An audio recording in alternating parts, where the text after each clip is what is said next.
አሁን ከልቦ ለመሳቅ ይዘጋጁ። ጊዜው ያቧራው ጨሰ ቲያትር ነው። ዘወትር ዓርብ በ12 ሰዓት በዓለም ሲኒማ ቀጠሮን ያደርጉ። ወይ አቧራው ጨሰ ቅድስት ገብረስላሴ፣ ቃል ኪዳን ታምሮ፣ ሱራፌል ብስራትና አቤል ብርሃኑ የወይኗ ልጅ በድንቅ ሁኔታ ይተውኑበታል። ከኔ ጋር ግን አንግባባም አይደል? ሳቅ እንደ ጥጥ ይፈተላል። በቃላት እያዋዛ በድርጊት ያስደምማል። አው ምስክር የለኝም። አቧራው ጨሰ ልብ አንጠልጣይ ኮሜዲ ቲያትር። ደራሲ ሱራፌል ብስራት፣ አዘጋጅ አቤል ሰለሞን። ዘወትር ዓርብ በ12 ሰዓት በዓለም ሲኒማ እንገናኝ። እናንተ ተወያዩ፣ እኛ እንውጣላቸው አይደል? ወዴት ነው የምትሄደው? አቧራው ጨሰ የዘመኑ ምርጥ ኮሜዲ ቲያትር።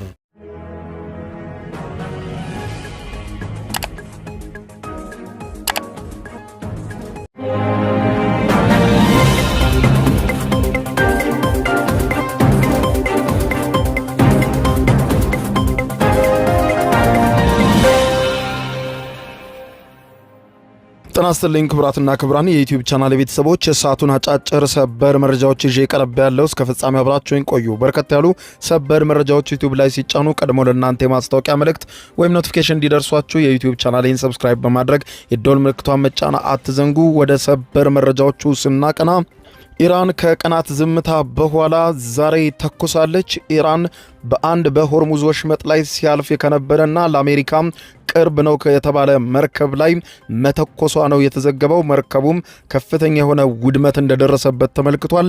መርከቡን መመታት አስመልክቶ ተከፍቶ በነበረው የሆርሙዝ ወሽመጥ ሲያልፉ የነበሩ መርከቦች በሙሉ አሁን ማለፋቸውን አቁመዋል። ውጥረቶች ዳግም ነግሰዋል። አሜሪካ የዓለም አቀፉ የመርከቦች ደህንነትን ጨምሮ የተለያዩ ዓለም አቀፍ ኃይሎች ማስጠንቀቂያ አውጥተዋል። ኢራን ባወጣችው መግለጫ አሁንም ቢሆን ከትዕዛዜና ከንግግሬ ውጪ በሆርሙዝ ወሽመጥ የኔን ትዕዛዝ ሳይከተል ለማለፍ የሚሞክር መርከብ እንደ ጠላት መርከብ ይቆጠራል፣ ይተኮስበታል ስትል አሳስባለች። በዝርዝር የማስደምጣችሁ ነው የሚሆነው። በሌላ በኩል አሜሪካውያንን ያስደነገጠ ሰበር መረጃ ዎል ስትሪት ጆርናል በዛሬው ዕለት ሌሊት ይዞ ወጥቷል። ይኸውም ዎል ስትሪት ጆርናል ያወጣው መረጃ ከዚህ ቀደም በኳታርና በኩዌት የነበሩ የአሜሪካ የጦር ሰፈሮች ክፉኛ መውደማቸው ሲዘገብ ነበር። አሁን ግን ዎል ስትሪት ጆርናል አገኘው እንደሚለው መረጃ ከሆነ በባህሬን የሚገኘው ግዙፍ የጦር ሰፈርም ሙሉ በሙሉ መውደሙንና ይህንንም ከፍተኛና ለአሜሪካውያን የሚያስደነግጥ የተባለውን ከፍተኛ ውድመትን ተከትሎ አሜሪካ በባህሬን በኳታር የሚገኙ የጦር ሰፈሮቿን ወደ አጋሯ እስራኤል ለማዘዋወር እቅዷን እንደጨረሰች የሚያመለክት ዘገባ ይፋ አድርጓል። ዘገባውን በዝርዝር የማስደምጣችሁ ነው የሚሆነው። በሌላ በኩል ኢራን በጦርነት ወቅት ለደረሰው ውድመት አሜሪካና እስራኤል ብቻ ሳይሆኑ የሰሜን አትላንቲክ የጦር ቃል ኪዳን ድርጅት ኔቶም ተጠያቂ መሆን አለበት ብላለች። ይህንንም በተመለከተ የተሰማውን መረጃ የማስደምጣችሁ ይሆናል። የመላው የአረብ ሀገራትን መሪዎች ለማግባባት የአሜሪካው ፕሬዝደንት ዶናልድ ጄ ትራምፕ መልእክተኛ የሆኑት የአሜሪካ ውጭ ጉዳይ ቢሮ ኃላፊ ማርኮ ሩቢዮ የአረብ ሀገራቱን አሁንም በማሳመንና በማነጋገር ላይ ናቸው። በዝርዝር የማስደምጣችሁ ጉዳይ ይኖራል። እስከ ፍጻሜው ቆዩ። ዝርዝሩን አድምጡ ግብዣይ ነው። ወደ መረጃዎቹ አለፍኩ። አብረን ዝርዝሩን እንከታተለው። በቅድሚያም ከሰላም ስምምነቱ በኋላ ኢራን ዳግም ተኮሰች። በመካከለኛው ምስራቅ ለወራት የቀጠለው መጠነ ሰፊ ጦርነትን ተከትሎ የተደረሰው እጅግ በጣም ስስ የሆነው የተኩስ አቁም ስምምነት አደጋ ላይ ሊጥል የሚችል ሌላ አዲስ ወታደራዊ ጥቃት በሆርሙዝ ወሽመጥ መፈንዳቱን መገናኛ ብዙሃን ዘግበዋል። ሲኤንኤን እንደዘገበው ከሆነ ኢራን በጭነት መርከብ ላይ ጥቃት ሰንዝራለች ብለዋል። ዓለም አቀፍ የጭነት መርከብ ላይ የተሰነዘረው ይኸው የኢራን ማዕከላዊ የድሮን ጥቃት ጦርነቱ ከፈነዳበት ጊዜ ጀምሮ በፋርስ ባህረ ሰላጤ ውስጥ ታግደው የቆዩ በሺዎች የሚቆጠሩ ባህረኞችን በሰላም ለማስወጣት ተጀምሮ የነበረውን ታላቅ ዓለም አቀፍ ዘመቻ በአስቸኳይ እንዲቋረጥ አስገድዶታል ብለዋል። ይህ ጥቃት የተፈጸመው አሜሪካና ኢራን የደረሱትን ስምምነት ተከትሎ የዓለም አቀፉ የባህር ላይ ድርጅት አይኤምኦ በፋርስ ባህረ ሰላጤ ክልል ውስጥ ታግደውና ቆመው የነበሩ 11,000 በላይ ባህረኞችን በሰላም ለማስወጣት ታላቅ እቅድ ይፋ ባደረገ በጥቂት ቀናት ውስጥ ነው። የድርጅቱ ዋና ጸሐፊ አርሴኒዮ ባወጡት አስቸኳይ መግለጫ ይፋ እንዳደረጉት እንዲህ ብለዋል። ዓለም አቀፍ የባህር ላይ ድርጅት IMO ባህረኞችን የማስወጣት እቅድ በይፋ መጀመሩንና በርካታ መርከቦችም ቀድሞውኑ በተሳካ ሁኔታ እንዲወጡ መደረጉን ተከትሎ አሁን ላይ የዚህን እቅድ ትግበራ ለጊዜው ለማቆም ወስነናል ብለዋል። ይህንን የሚያደረግነው በደህንነት ዝርዝራችን ውስጥ ላሉት መርከበኞችና በቀጠናው ለሚገኙ ማናቸውም ወገኖች አስፈላጊ የደህንነት ዋስትና አሁንም በተሟላ ሁኔታ መኖሩን በድጋሚ ለማረጋገጥ ነው። ኢራን ዳግም ወደ ተኩስ ገብታለች ብለዋል። ዋና ጸሐፊው አክለውም በተለይም በኦማን ባህር ላይ በሆርሙዝ ወሽመጥ በኩል አልፋ በምትጓዝ መርከብ ላይ ጥቃት መፈጸሙን መረጃው እንደደረሳቸውም ገልጸዋል። ጥቃት የተሰነዘረባት መርከብ ግን በድርጅቱ IMO የማስወጣት መዋቅር ስር የምትንቀሳቀስ እንዳልነበረችም ጠቁመዋል። ዶሚኒጌዝ ጨምረው ሲናገሩ እኔ ዘወትር እንደምገልጸው የባህርተኞቻችንን ደህንነት ከማናቸውም የፖለቲካ ጥቅሞች በላይ ፍጹም የላቀና ዋነኛ ጉዳይ ነው በማለት ገልጸው ስለዚህም የተቀናጀ አካሄድና የባህር ላይ የጉዞ ደህንነትን ለማረጋገጥ ሲባል በጉዳዩ ላይ የተሟላ ግልጸኝነት ከኢራንም ሆነ ከአሜሪካ እስክናገኝ ድረስ የማስወጣት እቅዱ ለጊዜው ታግዷል ብለዋል። የሚያሳዝነው ይህ ጥቃት የተፈጸመው በመላው ዓለም የባህረኞች ቀን ተከብሮ በሚታሰብበት በትናንትናው ዕለት በታሪካዊ ቀን ላይ መሆኑን የጠቀሱት ጸሐፊው ይህ ክስተት የፋርስ ባህረ ሰላጤ የታገቱ በሺዎች የሚቆጠሩ ንጹሐን ባህረኞች የዚህ የጂኦፖለቲካዊ ግጭት ሰለባ እንዳይሆኑ ዓለም አቀፍ ጥበቃ እንደሚያስፈልጋቸው ያሳየ ታላቅ ማረጋገጫ ነው ብሎታል። በተመሳሳይ ሰዓት የብሪታንያው የባህር ላይ ንግድ ስራዎች ድርጅት ባወጣው አስቸኳይ መግለጫ እንዳለው ከሆነ ጥቃት የተሰነዘረባት ይህች የጭነት መርከብ በኦማን ወደቦች አቅራቢያ በ7.5 የባህር ላይ ማይል ርቀት በስተቀኝ በኩል ባልታወቀ የሚሳኤል ወይም የድሮን ፍንዳታ መመታቷንና የመርከቧ የቁጥጥር ድልድይና አካል በከፍተኛ ሁኔታ መጎዳቱን አረጋግጧል ብለዋል።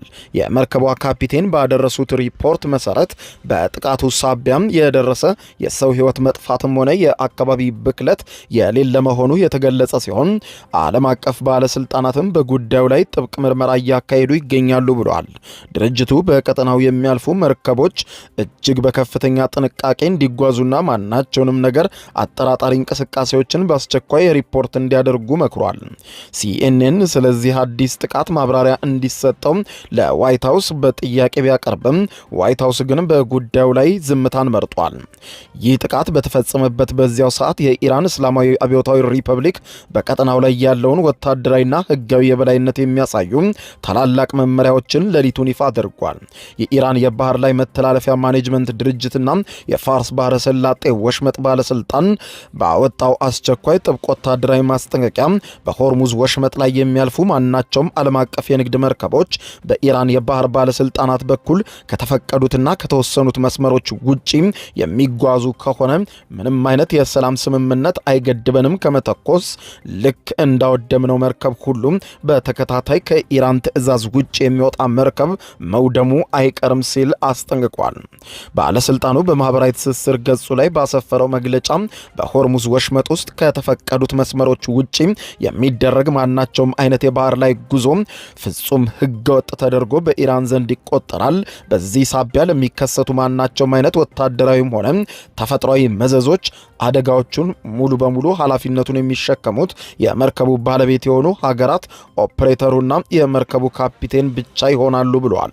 የኢኮኖሚና የንግድ መረጃ አውታር የሆነው ታዋቂው ብሉምበርግ የዜና ወኪል እንዳለው ከሆነ በቀጠናውን ውጥረት አስመልክቶ በሆርሙዝ ወሽመጥ መግቢያ ላይ የተፈጠረውን ይህንን ከፍተኛ የደህንነት ስጋት ተከትሎ በርካታ ግዙፍ የነዳጅ ጫኝ መርከቦችና የንግድ መዋቅሮች በድንገት የጉዞ አቅጣጫቸውን ለመቀየር መገደዳቸውን ገልጿል።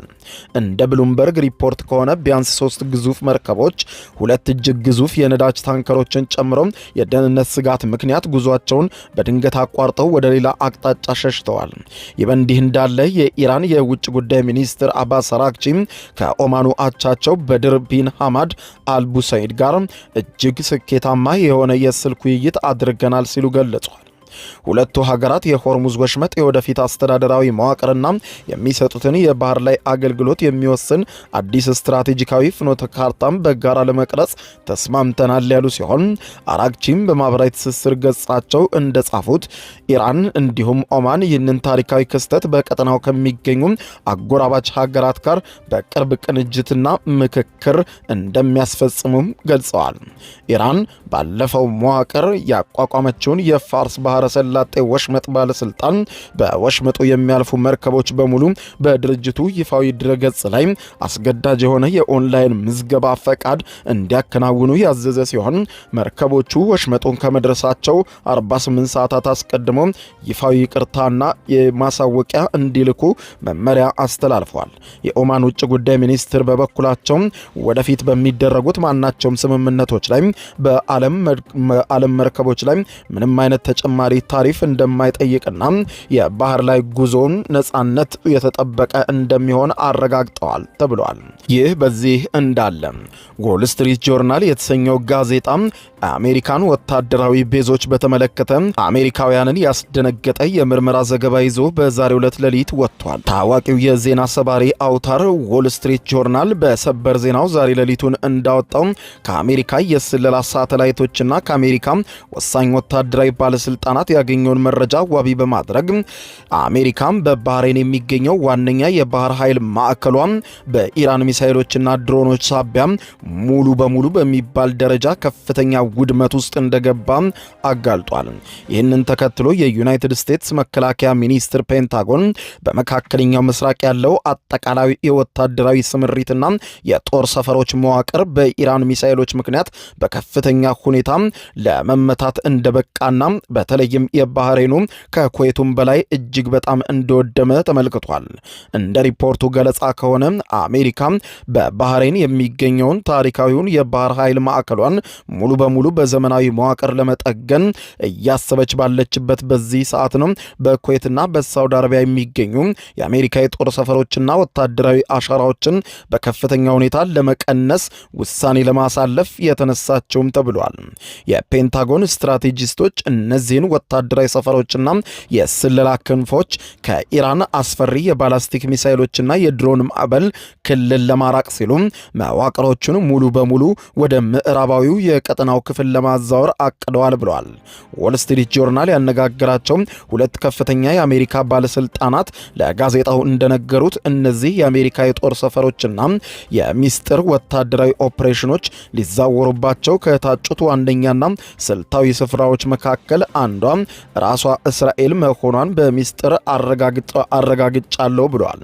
ይኸውም በመካከለኛው ምስራቅ ያላትን አንዳንድ ወታደራዊ ጦር ሰፈሮችን አሜሪካ ሙሉ በሙሉ የጦር ሰፈሮቹ ስለወደሙ ዘግታ ወደ እስራኤል ለማዘዋወር እንዳቀደች መረጃዎች እንደሚያመለክቱ ዎል ስትሪት ጆርናል በሰበር ዜናው ዘግቧል።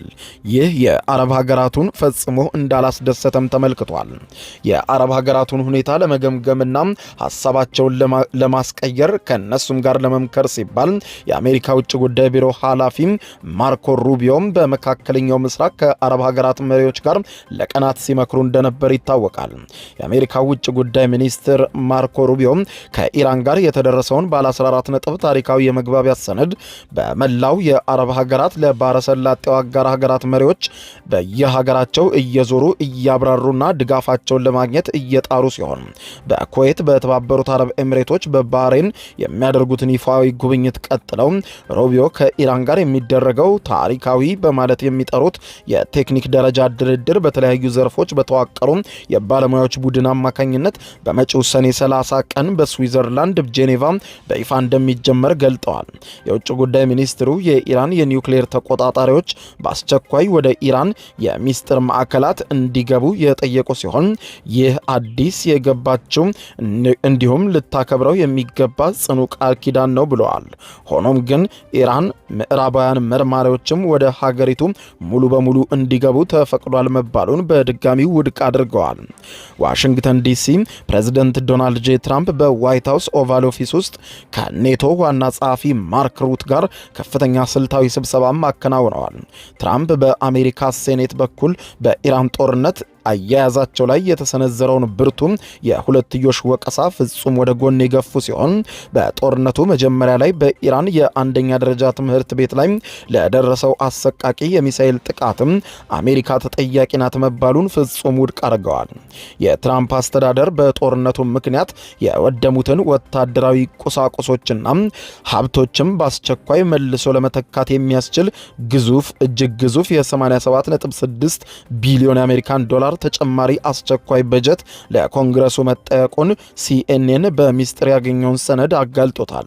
ምንም እንኳን አሜሪካ አሸማጋይነት በእስራኤልና በሊባኖስ መካከል በዋሽንግተን የሁለተኛ ቀን የሰላም ድርድር ቢያካሂዱም መሬት ላይ ያለው ወታደራዊ ሁኔታ ግን አለመቆሙን የሊባኖስ ብሔራዊ መገናኛ ብዙሃን ዘግበዋል። በትናንትናው ዕለት ብቻም በደቡባዊ ሊባኖስ ክፋር ሩማን በተሰኘችው ከተማ ላይ የእስራኤል የደህንነት ድሮን ፈጽሞታል በተባለው አሰቃቂ የአየር ላይ ጥቃት በርከት ያሉ ንጹሃን ዜጎች ተገድለዋል ተብሏል። ማርኮ ሩቢዮ አሜሪካ የሊባኖስን መደበኛ ጦር በሀገሪቱ ግዛት ላይ ያለውን ቁጥጥር በሄዝቦላ ላይ እንዳያሳድግ እንደምትፈልግ ቢገልጹም የእስራኤል ወታደሮች ግን ከሊባኖስ መሬት በአስቸኳይ እንዲወጡ በይፋ አልጠየቁም። ቢጠይቁም ፈጽሞ ይህ የሚሆን አይደለም ተብለዋል። ይህ በዚህ እንዳለ በኢራን ጦርነት ወቅት ኔቶ ተጠያቂ እንዲደረግ የኢራን ባለስልጣናት መጠየቃቸውም ተዘግቧል። የሰሜን አትላንቲክ የጦር ቃል ኪዳን ድርጅት ኔቶ ዋና ጸሐፊ የሰጡትን አስተያየት ተከትሎ የኢራን ውጭ ጉዳይ ሚኒስትር ቃል አቀባይ ኢስማኤል ባጋይ ኔቶ በአስቸኳይ በጦርነቱ ተጠያቂ መደረግ አለበት ብለዋል። ዋና ጸሐፊው ማርክ ሩት ከፎክስ ኒውስ ጋር ባደረጉት ቃለ ምልልስ ላይ ኔቶ የተባበሩት መንግስታት ድርጅት አባል በሆነች ሀገር ላይ በተፈጸመ ህገወጥ ጦርነት መሳተፉን በግልጽ አምነዋል ሲሉ ቃል አቀባዩ ተናግረዋል። ይህም ዓለም አቀፍ ህግን እንዲሁም የተባበሩት መንግስታት ድርጅትን ስምምነት የሚጥስ ነው በማለት ገልጸዋል። ኔቶና አባል ሀገራቱ ተጠያቂ መደረግ አለባቸው ሲሉም ኢስማኤል ባጋይ አሳስበዋል። የኔቶ ዋና ጸሐፊ ማርክ ሩት ከዚህ ቀደም ባደረጉት ቃለ ምልልስ ላይ ፕሬዚደንት ዶናልድ ጄ ትራምፕ ኔቶ በበቂ ሁኔታ አሜሪካን አልደገፈም ሲሉ ላቀረቡላቸው ክስ ምላሽ ሰጥተዋል። ማርክ ሩት ለትራምፕ ሰጡት በተባለው ምላሽ አውሮፓ የአሜሪካ ኃያልነት ማሳያ ነው ብለዋል። ጣሊያንና ሮማንያን በዋነኝነት ጠቅሰው በኢራን ጦርነት አሜሪካን መደገፋቸውን ተናግረዋል።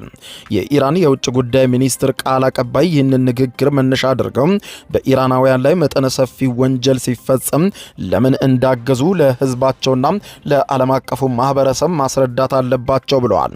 በኢራን ሚናብ፣ ላማርድ፣ ኢስፋሃን፣ ሳንዳጅ እንዲሁም በህንዳሜን ሌሎችም የኢራን ከተሞችም በቴህራንን ጨምሮ የተፈጸመውን በመጥቀስ ኔቶ ኃላፊነት ይወስዳል በማለት ገልጸዋል። ከኔቶ ዋና ጸሐፊ አስተያየት በኋላም የጣሊያን መከላከያ ሚኒስትር የተዛባ ምስል የሚሰጥ ንግግር ነው ብለዋል። ጣሊያን የሰጠችው የቴክኒክ ሎጂስቲክስና ወታደራዊ ያልሆነ ድጋፍ እንደሆነም ተናግረዋል። ከአሜሪካ ጋር ካላቸው የትብብር ማዕቀፍ ውጪ የሆነ ጥያቄ ቀርቦም ከሆነም ጣሊያን ፈቃዷን እንዳልሰጠች አክለዋል። የአሜሪካ ጦር የጣሊያንን ወታደራዊ ሰፈሮችን እንዲጠቀም እንዳልፈቀዱም ጠቅሰዋል። ክቡራን አድማጮች ለሰዓቱ ብታደምጧቸው መልካም ናቸው ያልኳቸው አጫጭር መረጃዎች የሰማችኋቸው ናቸው። ከሰዓታት በኋላ በሌላ መረጃ ተመልሰን እስከምንገናኝ በያለንበት የዓለም ዳር ቸር እንቆይ።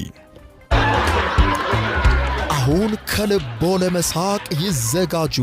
ጊዜው የአቧራው ጨሰ ቲያትር ነው። ዘወትር ዓርብ በ12 ሰዓት በዓለም ሲኒማ ቀጠሮን ያደርጉ።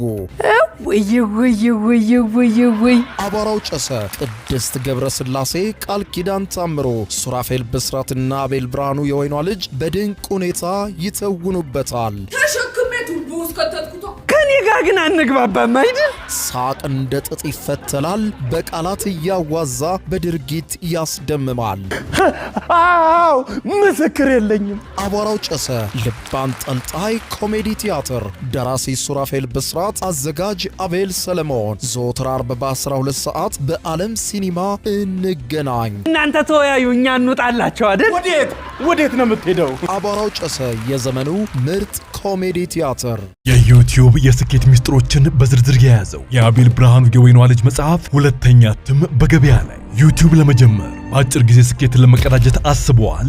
ዩቲዩብ ብጀምር ስንት ብር አገኘሁም ብሎ አስበዋል? እንግዲያውስ በዩቲዩብ 2 የወርቅ 3 የብር ሽልማቶችን ያገኘው የአቤል ብርሃኑ የወይኗ ልጅ የዩቲዩብ ሚስጥሮች መጽሐፍ በዝርዝር ሁሉንም ያብራራሉታል። ዛሬውኑ ገዝተው ህልሞን እውን የሚያደርጉበትን የዩቲዩብ የስኬት መንገድ ይጀምሩ። በሀገር ቤት አከፋፋይ አዲስ አበባ ሜክሲኮ ኮሜርስ መጽሐፍት መደብ።